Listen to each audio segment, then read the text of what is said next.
أنا خايف من الإنجليزي، أنا خايف أتكلم إنجليزي، الناس أكيد هتضحك عليا.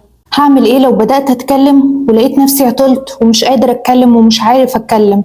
النهاردة هتكلم معاكم عن أشهر الأفكار اللي بتجيلنا وبتخلينا نخاف نتكلم إنجليزي أو بنخاف من الإنجليزي بشكل عام من خلال خبرتي مع كتير من الطلاب بتوعي، وهقول لكم كمان الحلول للمخاوف دي إن شاء الله في خلال فيديو النهاردة.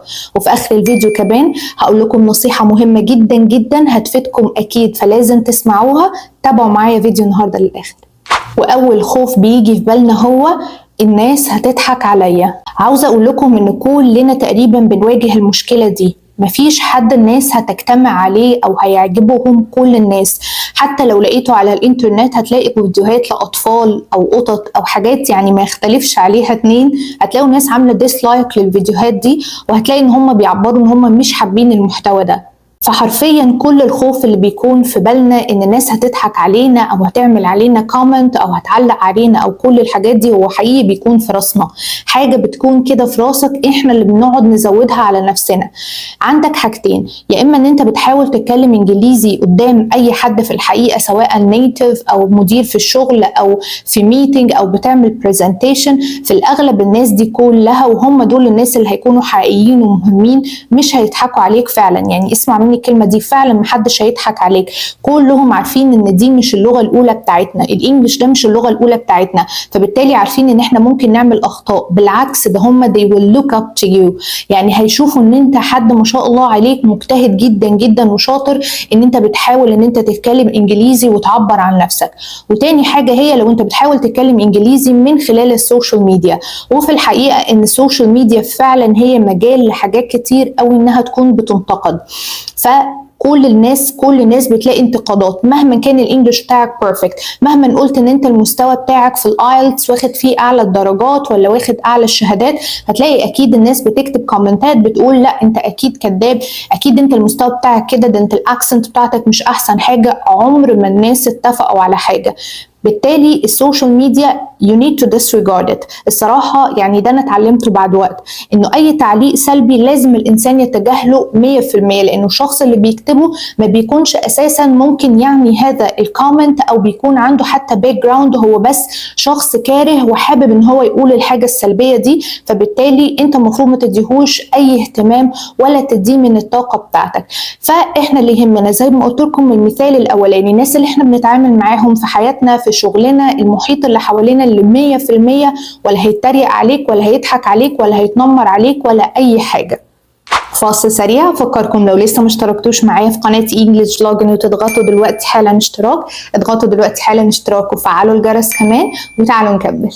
الخوف التاني وهو هعمل ايه لو بدأت ان انا اتكلم مع حد نيتيف ولقيت الكلام اتعقد، معرفتش ارد، معرفتش اقول ايه، ما فهمتش المحادثة. عاوزة اقولك ان ده ممكن يحصل معانا كلنا وهو عادي جدا جدا. عادي ان انت تدخل في محادثة حتى لو بالعربي، حتى لو باللغة الام بتاعتنا، لقيت ان انت مش فاهم الشخص اللي قدامك، هتعمل ايه؟ فكر معايا.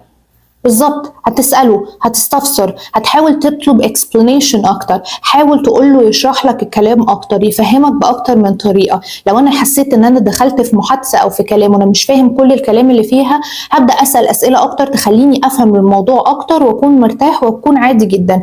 وزي ما قلت لكم ده بيحصل معانا حتى لو إحنا بنتكلم عربي. لو أنا قلت لك حاجة دلوقتي وأنت مش فاهمني، اطلب مني أو اسألني وقول لي فهميني أكتر وقصدك إيه وهكذا.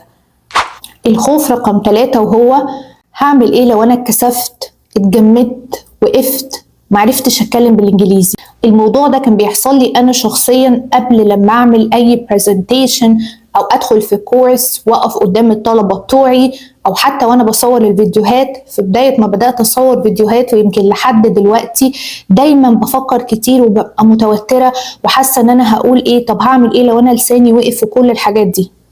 الحل اللي انا هشاركه معاكم دلوقتي واللي ساعدني جدا في الموضوع دوت ولحد دلوقتي بستخدمه، ان انا بحاول اشوف نفسي حد تاني، او بحاول اخد شخصية شخص تاني انا دايما بشوف ان هو شاطر وما شاء الله عليه متكلم وبيقدر يتصرف وهكذا. ممكن يكون مذيع، ممكن يكون بلوجر، ممكن يكون حد على السوشيال ميديا، ممكن يكون ممثل، ممكن يكون شخصية مؤثرة وهكذا. انا باخد الشخصية بتاعت الشخص دوت واحاول ان انا امثلها، حتى ان انا بعد كده لما باجي اشوف الفيديوهات بتاعت بتاعتي حرفيا بحس ان ده مش انا. هو انا ازاي قدرت اتكلم كده؟ ازاي بقى عندي الجراءه؟ وازاي ان انا قادره اتكلم واسترسل في الكلام وما اقفش؟ بحس ان دي شخصيه فعليه مش شخصيتي. في النهاية يعني أنا دايما بفكر نفسي وأحب أفكركم إنه عادي جدا محدش يعرفنا أصلا، فتقدر إن أنت تاخد أي شخصية أنت عايزها وتمثلها وتعملها وتلاقي نفسك بعد كده إن أنت بتتكلم بدون أي خجل وبدون أي كسوف. الخوف رقم 4، ودي حاجة الحقيقة بتضحكني دايما في تعلم أي لغة أجنبية. هو إيه اللي هيحصل لو أنا قلت كلمة عيب؟ كلمة ما ينفعش إن أنا أقولها أصلا في اللغة دي وغلطت في اللي قدامي، ولا قلت كلمة مش كويسة يعني. هنا بجد هقول لكم اتعلموا تضحكوا على نفسكم عادي. take it easy، خدوها ببساطة جدا. اضحكوا يا جماعة على نفسكم. اضحك ان انت قلت كلمة ما ينفعش ان انت تقولها. اللي قدامك لو بيفهم هيفهم من مش بس من الكلام اللي انت بتقوله، هيفهم من الفيشل اكسبريشنز بتاعتك، يعني من التعبيرات اللي على وشك، هيفهم من البادي لانجوج اللي انت بتعملها، هيفهم ان انت اصلا مش قصدك تقول الكلمة دي ولا قصدك ان انت تغلط فيه. ده اكيد 1,000,000%. يعني التواصل مش بس بيكون بالكلام يا جماعة، بيكون بفيشل اكسبريشنز، بيكون ببادي لانجوج وبكل الحاجات دي. فزي ما قلت لكم اتعلموا ان انتوا تضحكوا على نفسكم، وافتكروا دايما it's totally okay، عادي جدا. وفي اخر الفيديو هقول لكم نصيحة مهمة جدا. لو انت عندك انترفيو او برزنتيشن او ميتنج وعايز ان انت تتكلم فيه انجليزي وعايز تحضر نفسك، prepare but don't overthink. يعني حضر نفسك للأسئلة، اعرف الأسئلة اللي ممكن تتسأل، اعرف الجمل اللي انت المفروض تقولها، حضر نفسك كويس، بس don't overthink. يعني ما تفكرش كتير، لأنه التفكير الكتير ده بيخلينا ان احنا نتوتر، بيخلينا ان احنا ممكن وقتها فعلا ننسى الكلام. بس انا عايزة اقول لكم حتى لو نسيتوا عادي هتقدروا ان انتوا تتصرفوا. فالفكرة كلها ان انت تحضر الأسئلة، تتعود على الأسئلة، تعرف الإجابات، بس ما تطولش قوي في التحضيرات، ما تضغطش على نفسك ان انت تحضر كتير والكلام ده كله علشان ما تلاقيش نفسك ان انت وقفت في النهاية.